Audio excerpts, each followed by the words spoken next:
Most Amazon sellers are bleeding money on their launches and they don't even realize it. They pick high volume keywords like baby blanket with 100,000 searches, throwing money at campaigns and wondering why their products sit at page 5 while their ad spend is disappearing. I've seen sellers burn through $5,000 in their first month chasing keywords that were never going to convert for their specific product. Here's what's actually happening. You launch a muslin swaddle blanket, but target baby blanket because it has massive search volume. The problem? The search page shows fleece blankets, weighted blankets, everything except for muslin swaddles. Amazon's algorithm sees zero conversions from your ads and decides that your product isn't relevant. Your ranking stalls, your ad costs skyrocket, and you're stuck wondering what went wrong. When we launched a new menswear brand in one of Amazon's most saturated categories using the methodology I'm going to show you today, here's what happened. $140,000 in sales within the first 30 days. Top 5 placements for core keywords in just 10 days with a profitable total ACoS. Today, I'm going to walk you through the exact launch system. You'll learn how to find anchor keywords that actually convert, set up campaigns that give you clear data, and optimize rapidly to force Amazon to notice your products. The biggest myth in Amazon advertising is that higher search volume equals better results. It doesn't. Amazon ranks products based on conversions and sales velocity, not on how many people search for a keyword. So if you target a keyword where your product doesn't fit, you'll get impressions but zero sales. Amazon interprets this as irrelevance and tanks your visibility. That is why anchor keywords matter. An anchor keyword is the highest search volume keyword where your product actually belongs. It's the intersection between volume and relevance and becomes your foundation for everything else. Here's how you find it. Start with a seed keyword that describes your product. Don't overthink this part, just be directionally correct. For our muslin swaddle blanket example, you might start with baby blanket. Pop that into your keyword research tool and sort by search volume from highest to lowest. Now comes the critical part. You're going to work your way down that list and manually check each keyword for relevance. This means actually searching the keyword on Amazon and looking at what shows up. Take blanket with massive search volume. When you search it, you'll see adult blankets, throw blankets, weighted blankets. Your muslin swaddle blanket doesn't fit on this page at all. Move down to baby blanket. Better, but we're seeing custom blankets, plush blankets, and mixed results. Still not tight enough. Keep going until you hit something like muslin swaddle blanket with 54,000 monthly searches. Now, when you search this, nearly every product on the page looks like yours. This is your anchor keyword. The next question you're asking is how many products very similar to mine appear on this search page? If the answer is most of them, you've found relevance. If it's a mixed bag, keep looking. You want at least 2,000 to 5,000 monthly searches, but relevancy trumps volume every time. Most sellers set up campaigns that are impossible to optimize. They throw 20 keywords into one campaign, mixing match types, and end up with data that tells them nothing. You can't tell which keyword drove the sale, which match type worked, or where you spent more budgets. It's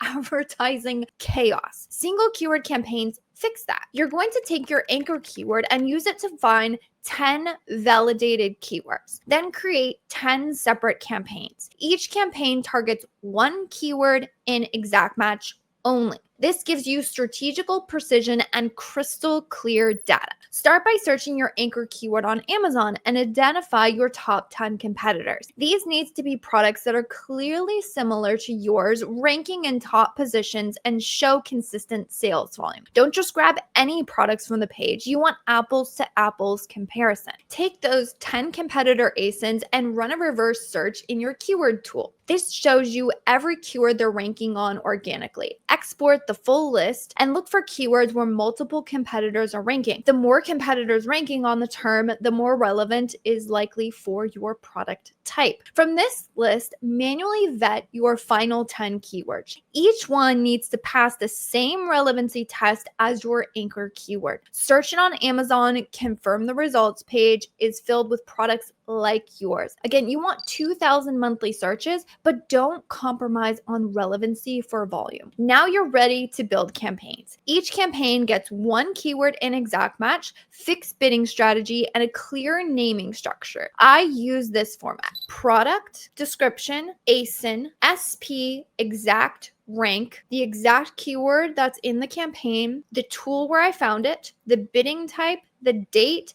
and who launched it. So you might have blanket, B0, etc., ASIN, SP, exact, rank, muslin swaddle, H10 if we found it on helium 10, FB for fixed bids, the date, and JR to tell us that Junglr, our agency, was the one that launched it. For product variations, if you're launching a new product, include all variations initially and let the data show you which performs best. If you already have performance data, use your top converting variation. If the keyword is specific, like blue swaddle blanket, only advertise the blue variation. So you set your starting bid at the suggested bid plus maybe 20 to 50 cents. If you want to enter the market competitively, not timidly. Daily budgets start at $10 to $15 per campaign. This isn't our final spend, it's your testing budget. You need enough budget to get meaningful clicks, but not so much that you blow through your cash before you know what's working and what's not. The key insight here is that the campaign setup isn't about perfection, it's about clarity. When you check your reports, you'll know exactly which keyword drove sales and where to double down on your budget. Here's where most sellers lose the game. They launch their campaigns, pick what they think are good bids, and then wait a week to see what happens. That's not strategy, that's gambling. While you're waiting, your competitors are actively optimizing and Amazon is deciding your product isn't worth showing. New campaigns struggle to gain impressions initially. That's not a failure in your setup, that's just how Amazon works. The algorithm needs signals to understand where your product fits. Your job is to give those signals as fast as possible, not sitting around hoping for things to improve. That's why we use what I call the kickstart optimization method. You're going to check and adjust your bids twice daily for the first 3 to 5 days after launch. Yes, twice daily. You have 10 campaigns and you're going to monitor them all aggressively. Here's what you're looking for. If a campaign has 0 impressions or less than 1,000 impressions, you need to increase the bid immediately. Bump it up 20 to 50 cents, or if the suggested bid has changed and your current bid is now below it, match it or beat the new suggested bid. Now, your goal here isn't profitability yet, it's visibility. You need to force Amazon to test your ads by bidding competitively early. This is exactly why we kept budgets low initially. You can afford to be aggressive with your bids because your daily spend is capped. Once you start getting impressions, you can evaluate the actual shopper funnel. Everything flows in sequence. Impressions lead to clicks, clicks lead to orders, orders lead to rank. If any step is broken down,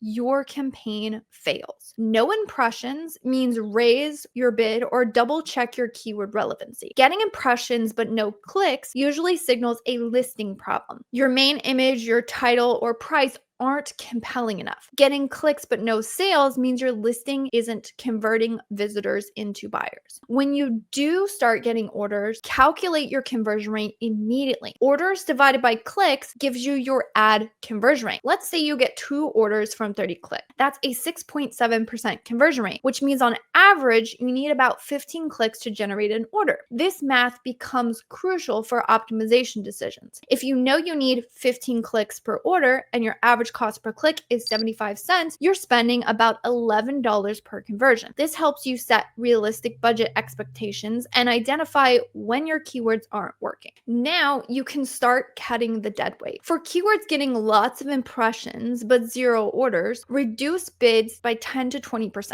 You're testing whether a lower cost per click can still convert. If you're still not seeing sales though, even after clicks enough to statistically matter, it's time for what I call a soft pause. Instead of fully pausing the campaign, drop the bid to 17 cents or set the daily budget to $1. This essentially pauses the campaign without actually pausing it, which can be useful for data tracking and potential future reevaluation. The keywords that are converting well become your gold one. Stop aggressively increasing bids on these once you're getting consistent enough impressions and orders. The aggressive bidding was just to force initial visibility. Now you can focus on scaling the winners through budget increases instead of bid increases. So take campaigns that are driving consistent sales and increase your daily budgets by $5 to $20. Monitor performance closely for 2 to 3 days. If cost per acquisition stays reasonable and sales increase, bump the budget again. You're no longer gambling on untested keywords, you're investing in your proven performers. Once you've validated which keywords actually convert, it's time to expand strategically. You're going to add 3 campaign types, but only for keywords that prove themselves in the initial launch phase. First, launch product targeting campaigns. Target the top 5 organically ranked ASINs for your winning keywords using exact match product targeting. This actually supports your keyword ranking efforts by getting conversions on competitor product pages. Second, create broad match campaigns, again, using your validated keywords from phase 1. Start with low bids around 30 to 40 cents and let Amazon find long tail variations of those keywords. Monitor your search term reports to discover new opportunities. Finally, add in low bid auto campaigns to leverage Amazon's algorithm for additional keyword discovery. Keep bids low and budgets modest, since these are exploration campaigns, not ranking campaigns. The biggest mistake sellers make thinking launch ends when campaigns go live. Launch is actually the starting line. Everything I'm showing you today happens in the first few weeks after your campaign's launch, not before. Most failed launches come down to 2 things: targeting irrelevant keywords and waiting instead of optimizing. You now know how to find the anchor keywords that actually convert and optimize rapidly to force Amazon's attention. The system works, but you have to put in the work. Daily monitoring, aggressive early optimizations, it's smart scaling based on real data. And if you want the complete step-by-step process with troubleshooting guides and campaign templates, I put together a free 32-page A to Z launch guide. You can download it using the link in the description. It includes everything we covered today, plus advanced techniques for handling problem campaigns and scaling a product to 6 figures.